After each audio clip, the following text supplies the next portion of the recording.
Hello! Today is another book haul day. Yay! And I appreciate all the feedback I got on the last book haul. Once again, kind of the resounding response was, yes, we still enjoy these. Nice escapism, like to see kind of what books are coming out or what's just whatever. People seem to be still saying that they want book hauls, so I will keep doing them till I hear kind of a consensus otherwise. So appreciate that feedback. And today is not nearly as big of a book haul as last time, but I do have some really exciting things to show you. I have some really exciting things that got sent to me, and then I also have more Penguin Clothbound Classics to show you. For whatever reason, the one that I just got today, I thought wasn't coming until June, so that was me just totally not remembering the correct release schedules. But anyway, I think I usually start with things that were sent to me, so we will start there. First of all, I got a finished copy of Every Last Fear by Alex Finlay. This is one that I've actually already read because they also were kind enough to send me an ARC. Minotaur Books was, so I appreciate that, but this is a nice hardback finished copy, and I really enjoyed this one, guys. I gave this 4.5 stars. If you are looking for just a super fun, page-turnery, kind of possibly a conspiracy-based thriller, like also sort of like a Secrets from the Past, true crime documentary element thrown in, this is just, I think, a crowd pleaser. There are a couple problems I have with this in terms of how some of the Mexican characters in this are portrayed, and frankly, it was completely unnecessary, and I wish that there's no reason why we even had to be in Mexico for that part of the book, and that entire problem could have just been avoided. But just a warning there. Aside from that, I did just have a really fun time in this particular book, so I appreciate Minotaur Books for sending me a completed copy, and this is one of my favorites of the year so far. I also got a copy, an ARC of Love at First by Kate Clayborn, and this was a really fun book. I think that the writing quality that Kate Clayborn has in her two books that I've read from her, which were Love Lettering and then this one, Love at First, is just really high, and it's sort of merging upmarket fiction tone of a book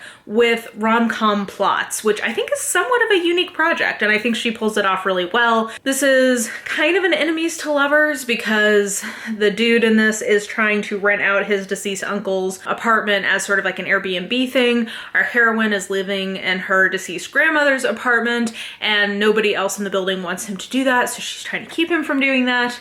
You know, love ensues. So yeah, this was another advanced copy that I appreciate being sent and that I enjoyed. And then I got this really fun box. So it says Too Good to Be True, a novel. So that's the book in here. But look, it's got this like bougie, creepy ring on this box. This is like a super nice marketing package. I appreciate them taking such care with it. But inside we have some fancy candies in these very beautiful little boxes I'm going to reuse. So this one says let's see if we can get it to focus. 1 love story. It's got like little dove candies in it. 2 marriages. And then it has these fancy covered pretzels. And then 3 versions of the truth. So they sent me some fancy candy, and then the card for Too Good to Be True, which is by Carola Lovering, and it comes out on March 2nd. It says, you know it's almost too good to be true, an assortment of sweets, and a really good book. Too Good to Be True is an obsessive, addictive love story for fans of Lisa Jewell from Carola Lovering, the beloved author of Tell Me Lies. So now that I've opened the box, the actual book in question is Too Good to Be True from Carola Lovering. And from what I can tell, basically we've got like a dual timeline. So you saw an allusion to this on the covers of the candy, but like 2 timelines. We're in the present with a girl named Sky, I think. Yeah. And she's just gotten engaged to this guy named Burke. So she's trying to plan her wedding and he seems almost too good to be true. Yeah.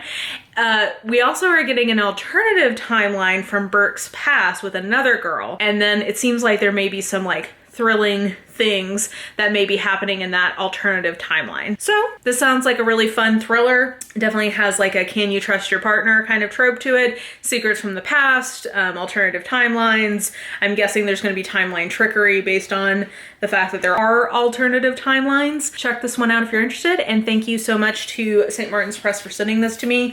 I should mention that Love at First was sent to me from the author, and it's published by Kensington Books. So those are things that were sent to me. Another thing that was sent to me that is not a book, but is a bookish related item is from my sweet friend Bethany at Beautifully Bookish Bethany. She sent me this print that I framed and it says, "Join the Church of Murderbot."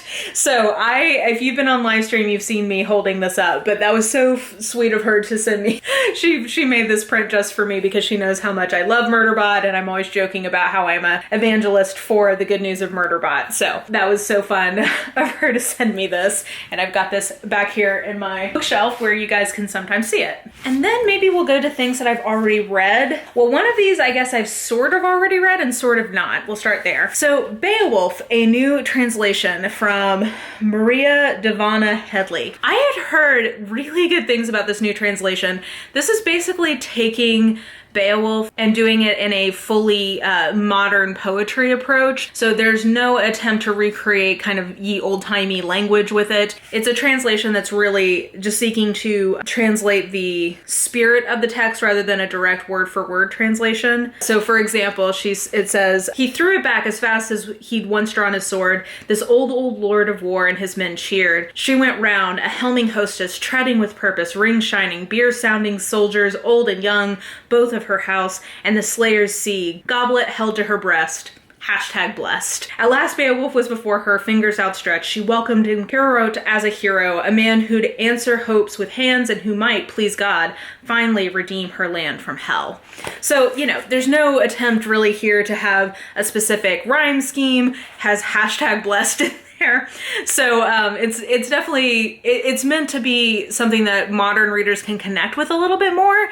And I have read the Seamus Hanley, I think was the big translation about 10 or 15 years ago. I've read that, but I would really like to read it in this translation as well. So I grabbed this, and also I like the cover design. Anyway, I'm really excited to dip into this one and have a new experience with a work I've already read. And also I think this does raise some interesting things about like works in translation and what translators can do. So if you guys would be interested in talking about that, let me know, because I was having a spirited conversation with my friend Leanna about that the other day. So anyway, pick this up. Then I went ahead and picked up a physical copy of Fearing the Black Body, The Racial Origins of Fat Phobia by Sabrina Strings, because I had an audio copy of this, but I really, really enjoyed this and want to have it as a physical reference. This has like some of the pictures that were being described in the audiobook in it, so I like the idea of having kind of the pictures to go along with the text. I really recommend this. This is a really thought-provoking, well-done history of ideas. The idea in this case being essentially like fat phobia. And I think Sabrina Strings makes a pretty strong argument that a lot of that fat phobia is tied in at least sort of like Western countries to racism, and specifically racism against Black people. So anyway, very thought-provoking, and I wanted to have this in physical form, not just audio. And then I pre-ordered and have already read Faithless in Death, which is the 52nd book in the In Death series. I left the cover off because I wanted to show you guys the super lovely poster that's inside of it. Like, look, it's all of the different books. Like, it's this cute cartoon. It's sort of in the style of, My Ideal Bookshelf. Like, I wonder if they commissioned them to do it. And I kind of want to go to the used bookstore and get a second copy of the book just so that I can keep the poster out and frame it, because I really love it. So anyway, I also thought this was a really good entry in the series. The In Death series tends to have sort of like a landmark case that Eve works on about every 15 books, and this was definitely one of those. Like, in the world of the book, there have been 2 books written about Eve's cases, like 2 of her big cases, and I'm guessing that this is going to be the next one that Nadine writes a investigative journalist kind of nonfiction book about one of Eve's cases on. So anyway, it was a really good mystery. I wish I had a few more like character moments in it, but I really enjoyed the actual mystery in this one. So pre-order that I've already read. A few random ones, I guess, before we get into my collection editions. So first, The Extraordinaries from TJ Klune. I really enjoyed The House in the Cerulean Sea from TJ Klune last year. I would like to read more of his stuff, and I've seen several people who really enjoyed this version of a YA speculative romance, maybe is the way to think about this. So I actually don't know a lot about this one, but I just want to read more from this author, so I picked that up. Then I just realized all 3 of these are YA or middle grade. Then I picked up The Island from C.L. Taylor. I had to get this from the UK because this is not out here in the US, but it's 7 Days, 6 Teenagers, 1 Deadly Secret. Who Will Escape the Island. This is an isolated closed circle mystery that is a YA version of it, and I really enjoy C.L. Taylor's writing. I really enjoyed Sleep from her a couple of years ago, and that was also an isolated closed circle mystery that, I really liked, so I'm excited to see what she does with YA. I think this is the first YA book I've heard of from her, so anyway. Had to get that from Book Depository because I couldn't find it stateside. And then there is a new, I can't quite figure out when this came out. I thought it was a new release, but I think I saw that the pub date was actually 2020, so I must have just missed this somehow last year. Yeah, 2020, I don't know. This is a new middle grade book from Nnedi Okorafor called Akinga. It says the Akinga gives Namadi awesome powers, but can he learn to control them? This is middle grade fantasy from Nnedi Okorafor. I don't really need to know much beyond that because I've really enjoyed her work in that subgenre up until this point, and I have been loving middle grade fantasy in the last year or so, so I'm excited to get to this at some point. So those were all random ones. And then getting to a few last ones that are in my collection. So first, I picked up this edition of Dragon Keeper from Robin Hobb. I saw there was a price drop on it, and while it will be a good ways down the line till I get to this particular book, I am planning on reading all of the Realm of the Elderlings books at some point. So I saw there was a little bit of a price drop on it on Book Depository, so I went ahead and scooped it up while I was getting the island. And then I have 3 new Penguin Clothbounds, one in the traditional Clothbound Classic line and 2 in their Penguin Vitae line. So the one that I'm really excited about is The Souls of Black Folk by W.E.B. Du Bois. And I absolutely loved Black Reconstruction in America last year. If you watch this channel, you know that. This is on my list of nonfiction classics I want to read this year. And since they were releasing this lovely clothbound version of it, I was very excited to go ahead and pre-order this one. So this is on my TBR for the year. And then I also picked up, they have a new release of We Have Always Lived in the Castle from Shirley Jackson. I don't know if the shininess is keeping you from seeing that, but I thought this was a lovely addition as well. Shirley Jackson is an author I absolutely love. It has been a very long time since I've read this book, so I don't know, I may make this like an October read just to go back and reread it, because I read this as a teenager, but I don't honestly remember that much about it, other than the fact that I really enjoyed it. So this was the other pre-order I had from Penguin Vitae in that line. And then the coup de grace, a new clothbound classic designed by our lovely goddess Coralie Bickford Smith. This is Monkey King by Wu Qingjin.